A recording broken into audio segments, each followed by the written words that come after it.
what I'm pointing out here is that Mike Flanagan's series have a habit of doing a lot of build-up and setup for the first several episodes, and then dropping an absolute explosive episode. This is a 7-episode series, so my guess is that it would be more likely to be episode 4. This is episode 4, and it did indeed go down.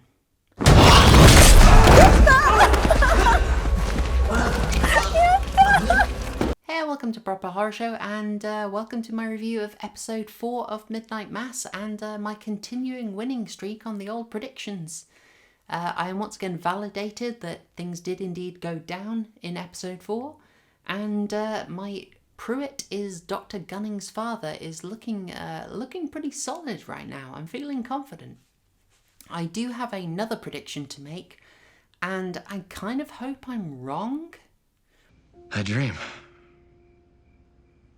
bigger than I have ever dreamed before. When he says his brain releases a whole load of chemicals that cause him to have the best dream ever, a part of me really, really worried that we're going to get the old "it's all a dream."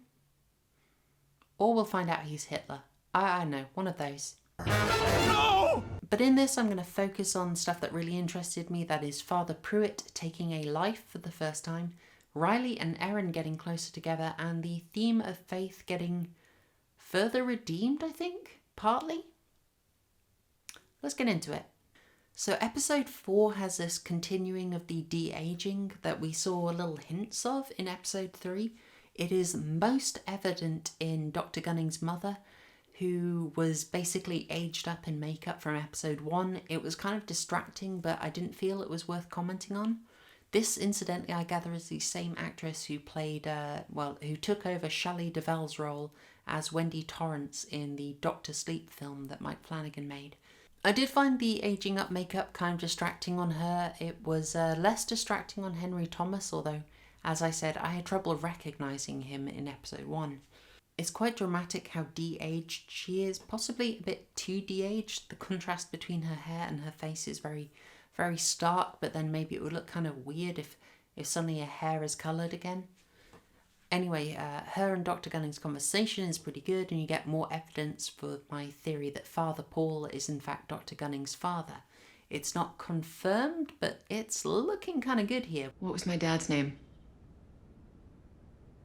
Mom. Your father's name was George. So I am pretty confident in this. But a lot more goes on with Dr. Gunning in this episode in a moment of very effective horror with Erin. Something that really, really reminded me of Rosemary's Baby, that sort of the horror of being a pregnant woman and basically all the agency being taken away from you. It really had that feel to it, because we find out that Erin's pregnancy has effectively ended and, well, not just ended, but disappeared. Dr. Gunning has no explanation for why she's no longer pregnant, no baby is there, and on the mainland the doctors aren't able to find any trace that she's ever been pregnant, and even suspect that she's actually having delusions and should be seeing a psychiatrist instead. This could be read in a very interesting way. For instance, with regards to the theme of faith, this idea that the rational perspective's inability to explain something means that it must not have happened. That is an interesting critique of rationalism. I'm not exactly sure that the show is intending to make it, but it is possible to read that into it. Kate Siegel's performance in this scene and throughout the episode is fantastic. I probably haven't given her enough credit, but she's fantastic to watch. She does a really good job, and the horror of her pregnancy ending and people not believing her is very subtly disturbing. And it's not something that's dropped like a sort of end of the episode cliffhanger. It is something that kind of haunts the whole episode. It is very well done.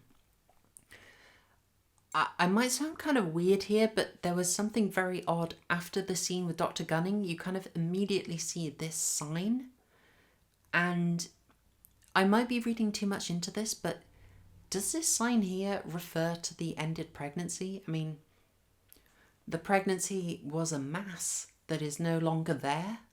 I don't know, it might be bad taste. Yeah, I'd like to believe I'm just reading far too much into it here.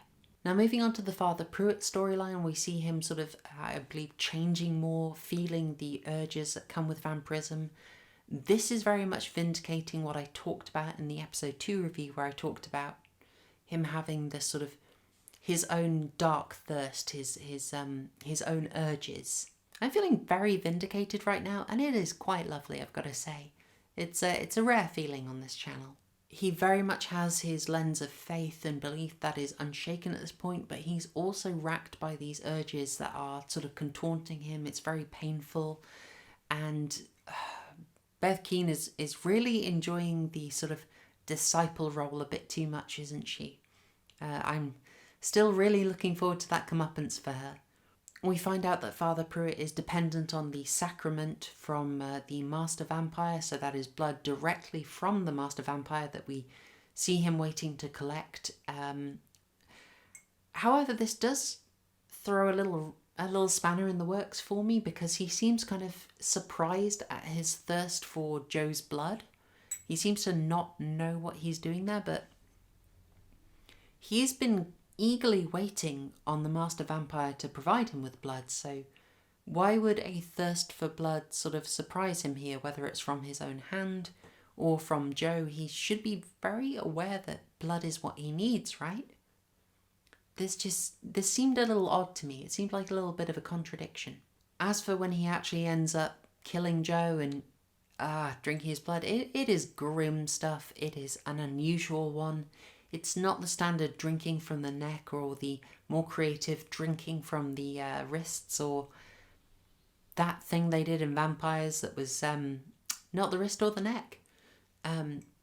It's also much more horrifying, I found, and the fact that it was cutting off Joe's redemption arc was all the more powerful. It was very well done, it was very effective, and I also really liked how paralysed Father Pruitt was after this. I'm not sure whether to call him Father Paul or Father Pruitt, but same guy, I guess. I'll try and be a bit more consistent. Now, this is obviously the source of conflict. He is having these urges that presumably are going to change him more and more into being like the Master Vampire, and it's going to be a secret that he's already struggling to keep. I suspect this is going to be something that stops him keeping up the pretense, even though the episode basically tries to maintain that. And this is not something I was particularly fond of. It seemed like a very sudden swing to having Bev Keane and Mayor Ned Flanders and Sturge? I'm not sure on the name. Having them cover up the church's guilty secret. Gosh, I feel there's an analogy here, but it's kind of subtle. I'm not a fan of it. It feels like it's detracting from the wider theme of faith and belief into something a bit more specific, and maybe a bit more intended to weight the outcome in favour of the more rational atheist position. It feels like a diversion, and it feels like a bias in the show. Ultimately, my problem is this isn't really a church-specific thing, and I think the show is trying to make it a church-specific thing. The fact is, the Catholic Church is far from the only institution with scandals. In fact, all we've seen in the 20th century is every large institution has scandals. I mean, just in my own country, the BBC is sort of the most obvious thing to think of. Covering up for people internally, even over the things that the Catholic Church in particular was covering up. Yeah, that is not unique. So yeah, that's kind of a downvote for me. It's something I'm not particularly into. However, the theme of faith does get more interesting with what Sheriff Hassan does, developing on last episode. Okay, so on Sheriff Hassan, we're actually seeing something that I think kind of redeems the storyline. As I spoke about in the episode 3 review, I really hated the writing in the classroom scene. In this episode, we're getting something a lot more interesting, a lot more adult, a lot more complex. Even if it's not really Islam specific, it does work for a sort of Muslim character, and it's quite intriguing, and it's something I'm really happy for the show to do. As I said, I worried about them having Muslim characters because I just feel that shows aren't really equipped to handle storylines about Muslims and Islam particularly well. And that's kind of for two reasons. One is that you don't need me to tell you that it's politically fraught as a discussion. It's got a lot of, say, political weight to it in a way that Hinduism and Sikhism do not. And the other problem is that effectively there is not a lot of cultural knowledge about Islam. That lack of cultural knowledge means that you're not ever really going to do anything in depth or particularly interesting when you have Muslim characters. And I don't know, Muslim viewers, do you feel that? Like, that when Islamic storylines are covered, they're just not very interesting. They're very superficial. They're very base level. Kind of like just going over the sort of 101 level issues. I don't know. So my fear is effectively that the combination of having to handle these topics with kid gloves and also a lack of general cultural awareness of Islam just means that you're going to get a very superficial, uninteresting storyline. That was my worry. What we see here is kind of vindicating that. What they handle, I don't feel was particularly Islam specific, but it is at least more interesting. What I'm talking about is that in his negotiations with his son over whether Ali should be able to go to church or not, choose to go to church, Sheriff Hassan is very against it, and he's revealing something very human, very complex, very adult, and some really sort of weighty topics that I think are fantastic and are worth exploring. What he's showing here is real feelings here, real investment in his religion and in particularism, and this is really good stuff. What we're seeing here is an explicit rejection of the sort of 2000s era, I'm okay, you're okay, hey, whatever you believe, man, it's all good, sort of liberal idea of interchangeable faith, where basically you can have one or you can not have one. It doesn't really matter.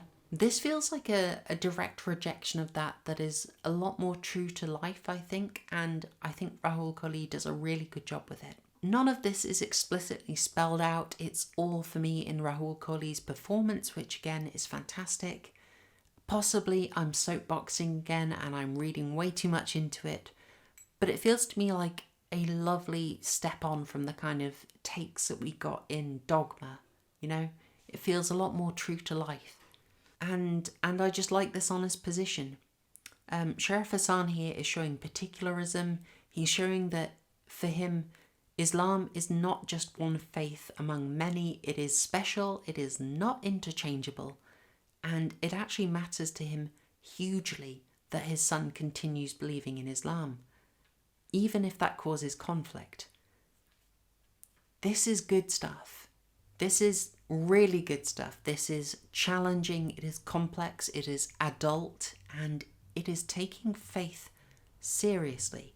It is a massive improvement on, you know, the sort of safe target of Bev Keane, or having Erin be the kind of cool girl but with Christianity.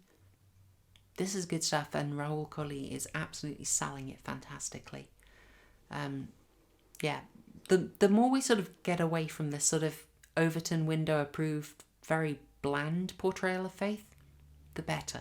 And that very sort of bland, blasé approach is unfortunately something I saw a lot in the episode, in the monologues between Erin and Riley. This was another problem I had with the episode. I thought effectively it felt very theatrical. Just having two characters sort of do monologues at each other that don't really engage with each other all that much. It also felt like an attempt to make a kind of much more romantic, epic, mystical version of the rational belief about death, that everything is entirely material. I don't think it was particularly successful, but I think that's what they were trying to get at, and certainly Zach Gilford was selling the material fairly well. I just don't think it particularly got over there, and it felt very disconnected, having him give this version and then Kate Siegel give her version, and then both be sort of both cool with each other's. I don't know. It felt very disconnected and disengaged. I am just tripping. Really tripping balls. So effectively it felt kind of artificial, it felt theatrical, and even though they both give good performances, it kind of took me out of the episode. I don't know, maybe I'm bizarre about this, but I don't really want to see them hooking up. I kind of like it if they just support each other without going down the romantic angle. But hey, I guess that might not be a problem anymore, right? Yeah, the ending of the episode. Let's get into it, huh? So it is very bold. It is a powerful moment. You've had all the setup you need to believe that when Riley goes into that hall, he is doomed. And is Mike Flanagan a bad enough dude to kill off his protagonist? Absolutely. Is Riley walking away from this? Well, as much as I like the character, hopefully not. Hopefully he isn't, because I don't see any reason that the Master Vampire would let him walk, and I don't see a reason why Father Paul would even try and restrain the Master Vampire here. I don't get it. So it kind of feels like Riley is done for. I don't know, it's engaging, it's shocking. It certainly worked on me. I had a reaction to that. I did feel a sort of sense of doom and a sense of great betrayal by Father Paul. So that worked for me. And I really don't know where they're going to go from this, whether they can try and drag out the pretense for another episode before Father Paul is discovered. I have no idea, but I am really excited to find out. Also, I've got to say I really approve of the decision to keep the Master Vampire blurred out in the background here. Obviously, we've seen him close up in episode 3, but still the general rule that the less you see of the monsters, the more effective they are remains. So this was good blurring. Unlike this, I hate composite shots. It's really distracting. I don't know if it's done in camera or not, but darn it, I stare at that blur. It's so distracting. Anyway, that's all I've got to say on episode 4. I'm enjoying it. I've got my faults with it, certainly, but overall this is still really good stuff, and I cannot wait to watch more. The trouble is, like, I have to watch it, I have to write my notes up, and I can't watch any more until I've done it, and I really want to be binging this show. So that is all from me for now. I'm looking forward to episode 5. Thanks, y'all. Cheers.